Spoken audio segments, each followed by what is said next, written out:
रांगेची जी उदाहरणं असतात ती खूप सोपी असतात. गणित आहे का?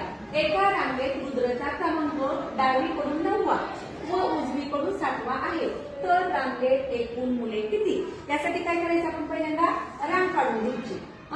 डावीकडून म्हणजे माझी डावी बाजू इकडे, इकडे लिहायचं डावी बाजू, इकडे उजवा हात आहे म्हणून इकडे लिहायचं उजवी बाजू.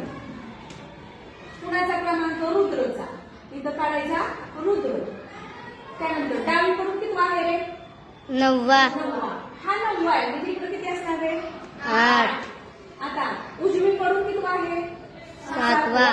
आहे की नाही? हे लक्षात ठेवायचं. हा 7वा आहे म्हणजे इकडे किती असणार आहे? 6. मग आता काय करायचं? एकूण मुलं काढायची. म्हणून हे 8 आधी रुद्र एकटा आधी इकडची 6 मुलं. बघा 8 ने 9. 9 6 15. किती आले? 15. म्हणजे रांगेमध्ये 15 मुलं असतात.